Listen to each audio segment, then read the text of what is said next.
When I saw the Baron's huge corpse, I realized why Einstein in his later years would study theology like crazy. On February 1st, 1955, 2 months before Einstein's death, an expedition team secretly arrived in Antarctica. No one knew what they were doing there. After the team arrived in Antarctica, they sent a bizarre telegram saying that relativity was wrong. That time does not exist at all. Then the entire team lost contact.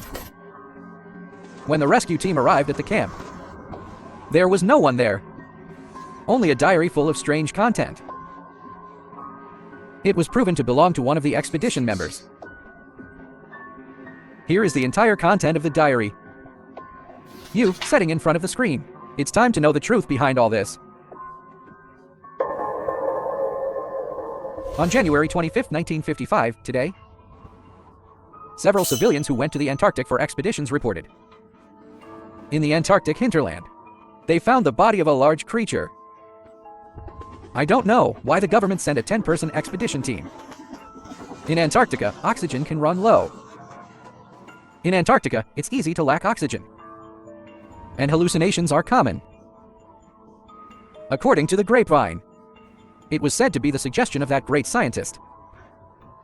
February 2nd, 1955, today, was the second day since the expedition arrived in Antarctica, 10 kilometers away from the reported location. In Antarctica, due to extreme weather, travel is very slowly. So it is expected that the team will arrive at the destination in 3 days. February 3rd, 1955, today, a very strange thing happened. When I was sleeping last night, I kept hearing a strange sound. It was a low growl. At that time, I was sure it must be related to some beasts in Antarctica. But the next day, when I mentioned this to the other team members, they all claimed they didn't hear the sound at all. I don't know what's going on. Maybe it was a hallucination caused by lack of oxygen. February 4th, 1955. I heard that sound again tonight. It was around 10 o'clock in the evening. This time, I seemed to hear it clearly. It sounded like human speech. But I couldn't make out what it was saying. I couldn't hear clearly, but I can be 100% sure that the whisper was definitely in human language. I immediately ran to the tents of other team members to confirm this with them. But soon the sound disappeared. I don't know why. I started to feel a little scared. I even began to think maybe what those witnesses said was true. February 5th, 1955, today, the team finally reached its destination. When the snow and wind cleared, an unprecedented fear completely hit me. Because I was not far away, about 2 kilometers away from the team, I saw a towering and an endless bronze gate. And in front of that bronze gate, there was a huge corpse 20 meters long. At that moment, I heard that ancient low moan again in my ears. But when I looked at my team members in fear, they looked relaxed. At that moment, I realized they couldn't see any of the terrifying sights. I didn't know if they were crazy, or I was crazy. I frantically explained to them, but no one believed what I said. I didn't know what was going on, but I decided to find out for myself. At night, I persuaded two who were very close to me. They agreed to accompany me to the bronze door. Although they couldn't see, they were willing to help me. I was very grateful for this. February 6, 1955, what happened today completely made me realize that science has disappeared in this forbidden land of Antarctica. We walked for a whole day today. Logically, the distance was only 2 kilometers. 1 day should be enough. But strangely, I found that, when I approached the corpse and the door, they seemed to be getting smaller. This is simply not scientific. According to normal perception, objects should become larger when we get closer. This makes me suspect that we are not getting closer to them, but instead moving away from them. I don't know what caused all this, but I seem to begin to understand why the government insisted on sending us here. They must be hiding something. February 8, 1955. The three of us had been walking in the snow for 3 days, but we couldn't get close to that place. This morning, 2 of them came to my tent, saying they couldn't go on any further. I told them I didn't blame them. I just asked them if they heard any strange sounds or encountered anything strange. They said no. At that moment, I began to doubt. Maybe I was really crazy. It was all just my hallucination. The 2 team members agreed to accompany me for 1 more day. If they still found nothing, they would return to the camp. February 9, 1955. It was snowing heavily today. We didn't set off until around 2:00 p.m. Things finally made some progress. I finally saw them start to slowly grow bigger, which meant we were getting closer. Then in the snow, we found some strange human footprints. This is really strange. Could it be that there are other people here? When we set up tents at night, I measured the distance. I found that we were less than 1 kilometer away. Was less than 1 kilometer away. It seems that our persistence for several days was worth it. At night, 2 team members suddenly came to me worriedly. They told me that they seemed to have heard that strange sound. I asked them what they heard. They said they heard someone talking, but they couldn't hear what was being said clearly. But anyway, they both began to believe everything I said. February 10, 1955, today, the other 2 team members also saw the strange corpse and door. And we were getting closer to the corpse. Everyone was excited. But halfway through the journey, we found that we had forgotten to bring the analyzer. So we had to go back to get it. But I firmly believed that we would reach there tomorrow. But on the way back, we found some strange phenomena. Those strange human footprints disappeared. It's really strange. Even though the snow was heavy, those footprints shouldn't have disappeared without a trace so quickly. A very ominous premonition instantly enveloped us. We had a bad feeling that something big was going to happen. February 11, 1955. We had never felt so desperate. Because when we woke up today, we found that the corpses and the door in the distance were gone. We checked the compass again and again, which clearly showed the correct direction, but they really disappeared. I discussed with my team members. We would walk in that direction for another day. If we didn't find anything, we would turn back immediately, because we didn't bring much supplies. If we don't return to the base camp, then we might freeze to death in the Antarctic snow. In the afternoon, the ancient whisper appeared again. This time, all 3 of us heard the voice clearly. It said, "Go back quickly." After that, the door and the corpse appeared again. And they were already very big. They were only a few hundred meters away from us. That time, I finally saw the whole body of the corpse. It turned out to be a human. A giant human over 20 meters tall. But its head was missing, as if it had been cut off by something. All three of us were very excited, because we felt that the next discovery would completely change human history. According to the estimate at that time, originally, we expected to arrive there at 5 o'clock in the afternoon.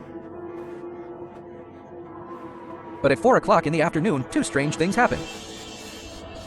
First, we all agreed that the past 2 hours must have been longer than any 2 hours before.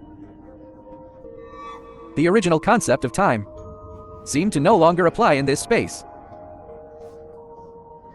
At that moment, I seemed to begin to understand why that great scientist insisted on sending an expedition here. The second is the footprints in the snow. The strange disappearing footprints appeared again. We don't understand, except for the three of us who are not afraid of death. Who else would come to this hellish place? It's 12 o'clock at night now. I guess we are less than 100 meters away. But the team members couldn't hold on anymore. We decided to take a break. Tomorrow morning, we will discover the biggest secret in human history. On the morning of February 12, 1955, the team set off immediately. Suddenly, the ancient whisper came again. This time it said, "Don't come. Don't come, go back."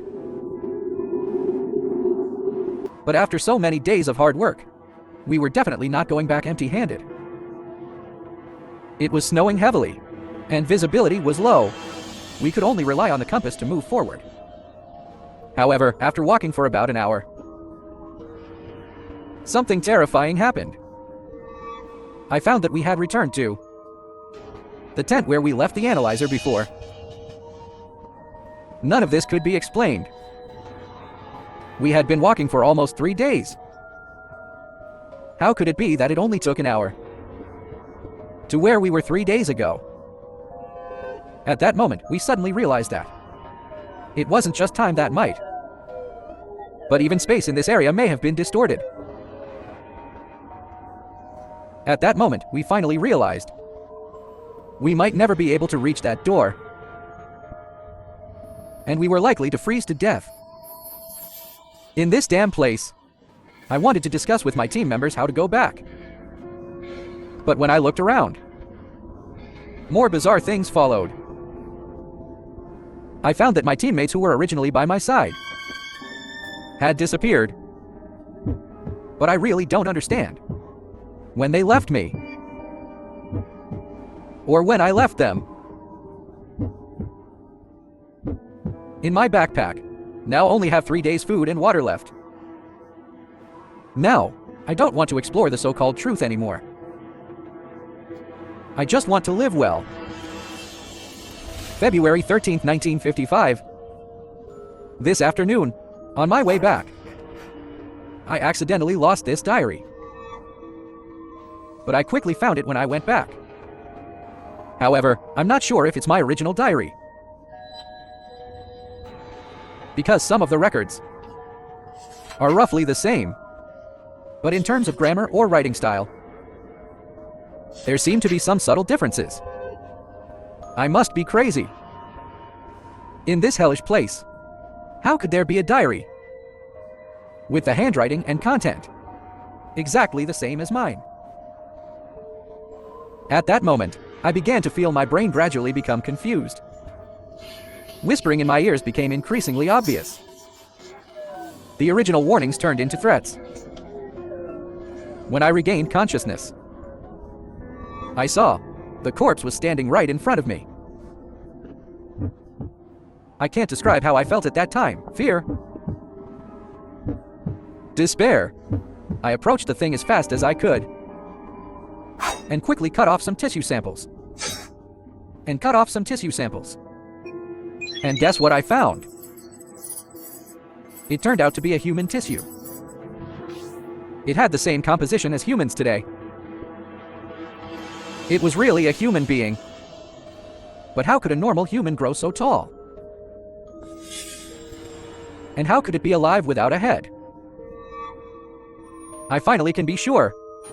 I must be completely insane. I wanted to temporarily forget about it. I set up a lantern, spread a blanket, and ate and read on it. Then I will go out for a walk. I may not sleep tonight. February 15, 1955, food and water were running out. But I have seen the location of the base camp. I saw that not far from the base camp, 3 people were walking towards my direction. They should be here to save us. So I shouted from a distance, "Don't come. Go back, don't come. Go back. I've experienced all this weirdness alone. I don't want anyone else to suffer." But those 3 people seemed to ignore my warning. They were approaching me at a very slow speed.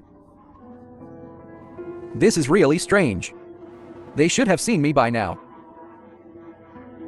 Why did they still set up camp to rest? Obviously, we were only 1 to 2 kilometers apart. February 16, 1955, all the food and everything to eat and drink had been used up. I began to realize that the abnormal space was affecting us. We were only a few hundred meters away. They started to turn back. I thought I couldn't hold on for long. My consciousness began to become more and more blurred. I was scared. I hope these people can come to me before I die. Come to me. This is a very serious problem. But I'm also scared. When I saw those 3 people suddenly turn into 1 person, I finally began to understand why all this happened. Later, I found a diary in the snow. I could finally confirm everything. So I started to use my last strength. I shouted at the lonely traveler, "Don't come. Go back quickly," but it was useless. Because he was hostile. He attacked me and stabbed me in the heart with a sharp blade. At that moment, all my guesses were confirmed. Now is the last time of my life. I hope that whoever picks up this diary in the future, if you unfortunately pick up this diary, I hope you go back quickly and never come back.